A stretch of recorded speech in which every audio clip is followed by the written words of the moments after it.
There is something about winter that changes the rules. It's the snow swallow sound. The darkness comes early and stays long. The roads close, the phones lose signal. And whatever might be out there in the world with you, whatever might be watching from the tree line, pressing against your window, moving beneath the ice, winter gives it exactly what it needs. Isolation, silence, and nowhere for you to run. Tonight, we have 3 real accounts, 3 stories submitted to us by people who survived what they experienced but have never been the same since. The first comes from a couple who rented a remote cabin for a quiet winter getaway and spent the night barricaded inside listening to something circle their walls. The second comes from a search and rescue team that found a missing man alive, but wished in some ways that they hadn't.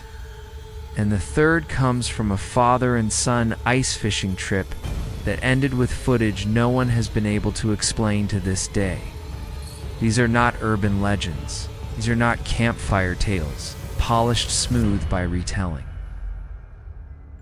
These are raw, first-hand accounts, the kind that stay with you not because they are dramatic, but because they are quiet and specific and completely, devastatingly real.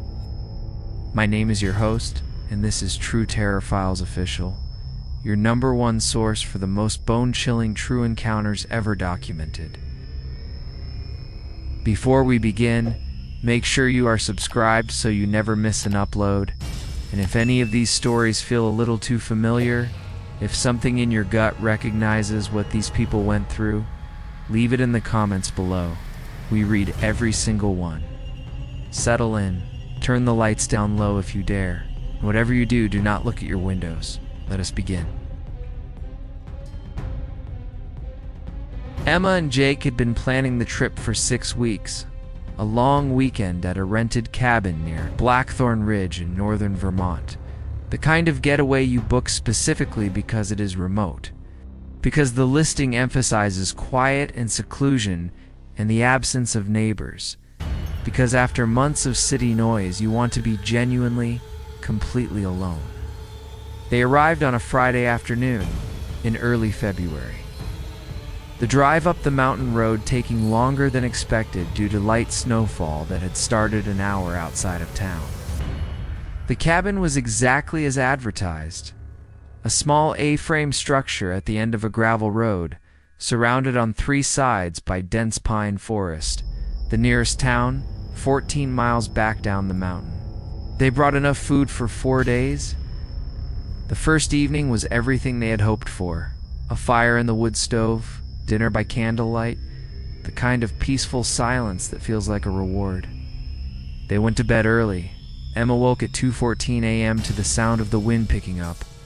The forecast had mentioned the possibility of heavier snow overnight.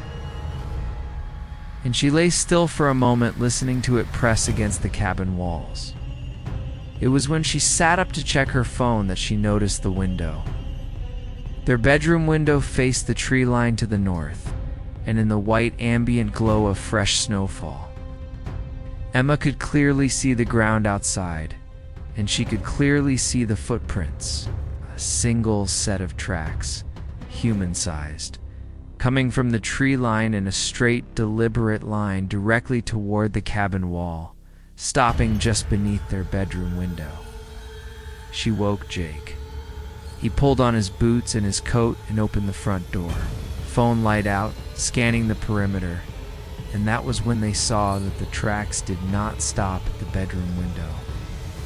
They continued, circling the entire cabin in a slow, deliberate loop, passing each window in turn, pausing at the front door, the depth of the impressions here slightly deeper, as if whoever made them had stood still for a moment, and then continuing on, looping again.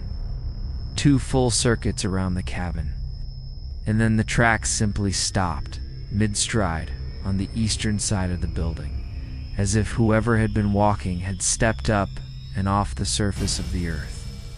There were no tracks leading back to the tree line. There were no tracks leading anywhere. Jake barricaded the door. They sat with their backs against the interior wall, stove burning, not speaking, listening to the wind. At 3:40 a.m., they heard something on the roof, a slow, scraping drag moving from one side to the other. Methodical, unhurried, it stopped. At 4:15, something pressed against the front window with enough force to flex the glass inward slightly. Jake pointed his flashlight at it and saw nothing but darkness and snow. They did not sleep. When gray dawn came, they packed everything and got to their car and drove down the mountain without stopping. It was Emma, looking back at the cabin as they rounded the first bend in the road, who noticed it, something she had not seen in the darkness the night before. Built high in the pine trees directly facing the cabin's bedroom window, close enough to have an unobstructed view inside, was a hunting blind. Solid, weathered, old, and sitting on its platform, clearly visible even from the road, was a thermos. When the property owner was contacted, he said he had never built a blind on the property and had no idea it was there. Local authorities went to investigate it 2 days later. The blind was gone. The thermos was gone. Only the cuts in the tree trunks remained, where the platform had been bolted in. Sarah had been on the county search and rescue team for 8 years, which meant she had been on dozens of winter calls, lost snowshoers, skiers who pushed too far into the backcountry, the occasional hiker who had underestimated the speed at which the mountains close in when the temperature drops. She had seen things in those 8 years that were difficult, and things that were sad, but nothing that she could not ultimately explain within the framework of what she understood the world to be. That changed on the 7th of January, when her team was called in to locate a missing snowshoer named Derek, 31 years old, experienced, who had set out alone on a marked trail near Coldwater Pass and had not returned to his vehicle by nightfall as scheduled. His emergency beacon had been activated at 4:22 p.m. and then gone silent. The team deployed at dusk, 6 members split into 2 units, following Derek's GPS trail on their own devices into progressively deeper wilderness. The trail was clear for the first 2 miles. His snowshoe prints in fresh snow, consistent pace, no signs of distress. It was around mile 3 that the prints changed. They became irregular, widely spaced, as if he had been running, then suddenly, completely normal again, as if he had stopped and resumed a casual walk. A quarter mile further, the prints ended, not at a cliff, not at a stream crossing. They simply ended mid-stride, in open, flat terrain with no obstruction, no ledge, no hole in the ice. His gear was there, arranged with extreme care in the snow, snowshoes crossed. Poles laid parallel, pack centered, gloves placed precisely on top. His beacon was in his left glove. The arrangement was so deliberate, so composed, that Sarah stood looking at it for a full 30 seconds before her training kicked back in. They spread out from that point and began a radial search, and it was Sarah herself who found what she would describe in her official report only as structures of unknown origin. Branches, pine, heavy, freshly broken, had been arranged in lines leading deeper into the forest. 3 parallel rows forming a corridor, extending for approximately 40 meters before turning once and continuing. They were too precisely spaced to be wind damage or animal behavior. The team followed the corridor. At its end, sitting against the base of a large spruce tree, with his knees drawn up and his eyes open and fixed on the middle distance, was Derek, alive, uninjured, hypothermic, but not critically so. He did not respond to his name. He did not blink when Sarah knelt in front of him and shone her light in his eyes. He was breathing steadily. His pulse was normal. and he was looking at something in the space between the trees that none of the 6 team members could see. He was airlifted out and made a full physical recovery. He has never spoken about what happened in that forest. Not to his family, not to the investigators, not to the therapist he saw for a year afterward. He simply says he does not remember anything after mile 2. But the footage tells a different story. 3 different team members had body cameras running throughout the search, and when the footage was reviewed the following week, all 3 captured the same thing. At the edge of frame, in the trees, at a consistent distance of approximately 30 meters, moving whenever the team moved, stopping when they stopped, something large, something upright. Watching. It appears in 11 separate clips across 3 different camera feeds, always at the periphery, always just far enough away to remain undefined. Wildlife experts consulted on the footage ruled out every known animal. The footage has never been explained. Derek knows about it. He has been shown it, watches it without expression. And when asked whether what is visible in the trees is what he saw that day, he simply looks away and does not answer. Thomas had been fishing the same lake with his father since he was a boy, and he had been bringing his own son Caleb since Caleb was old enough to hold a rod. Muir Lake in northern Minnesota was their place, remote, accessible only by a Forest Service road that most people did not know existed. With ice thick enough by mid-January to drive a truck on, and walleye so abundant in its deep center basin that they rarely went home without a full cooler, they set up their tip-ups on a Saturday morning, 8 holes in a rough grid pattern, flags upright, Caleb running a GoPro on a selfie stick through one of the center holes to film whatever moved through the water below. The first day was ordinary and good. It's productive fishing, no wind, the temperature a stable -12, which was cold but manageable. They pulled their tip-ups at dusk, went back to their truck, slept. When Thomas walked out onto the ice on Sunday morning at 7 a.m., he stopped walking and stood completely still for almost a full minute before he called Caleb over. All 8 tip-ups had been moved. Not fallen over, not disturbed by a fish strike, moved, pulled from their holes, relocated, and replanted in new holes that had been punched through the ice during the night. Arranged in a perfect circle roughly 8 meters in diameter, centered on the deepest part of the lake.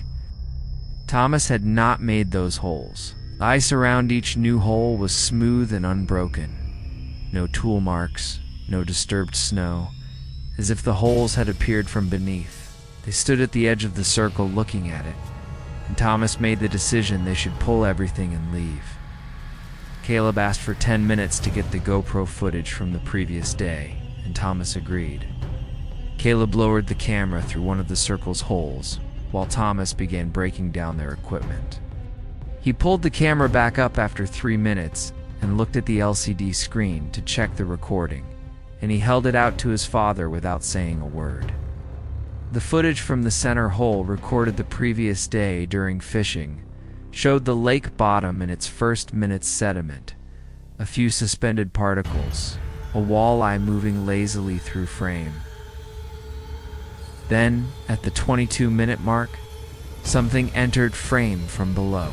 It was dark, massive, moving with a slow, purposeful motion upward toward the underside of the ice. Then it stopped, like directly beneath the camera lens, and the footage showed 2 things clearly and in unmistakable detail. It was pressing against the underside of the ice with what could only be described as hands, and it was looking up at the camera. Fingers spreading slowly, one by one, against the ice from below. Thomas dropped the camera into the snow. 2 of them ran for the truck without looking back. Caleb had left the GoPro running as he ran. In the final 20 seconds of footage, shaking, capturing the ice surface receding as they sprinted. Shows the ice in the center of the circle dropping inward, sinking, as something beneath it pushes upward. There is a single frame, blurred with motion, in which something dark and large and partially visible clears the surface of the water. Thomas and Caleb have submitted the footage to 3 separate agencies and have had it reviewed by wildlife experts, sonar specialists, and independent investigators. The footage has not been identified as a hoax. The contents of the footage have not been explained. They have not returned to Mirror Lake. They do not discuss what the thing looked like in that single blurred frame, only that both of them saw it clearly, and that it is not something that belongs in any lake, in any season, in any world that they recognize. 3 stories, 3 winters. 3 moments when the cold and the dark gave something else the cover it needed to get close. Emma and Jake moved out of state 6 months after that February weekend and have never rented another remote property. Sarah transferred to a different search and rescue district the following spring. Thomas and Caleb have not spoken about Mirror Lake in over a year, not to each other and not to anyone else. Some experiences do not make you stronger, they just make you quieter. If you have a story like these, something that happened in the cold, in the dark, in a place where you should have been alone and were not, send it to us. The address is in the description. Subscribe to True Terror Files Official so you are the first to hear what comes next. Like this video if it reached you somewhere it was not supposed to. And stay warm tonight. Stay inside. And whatever you hear moving out there in the snow, do not open the door.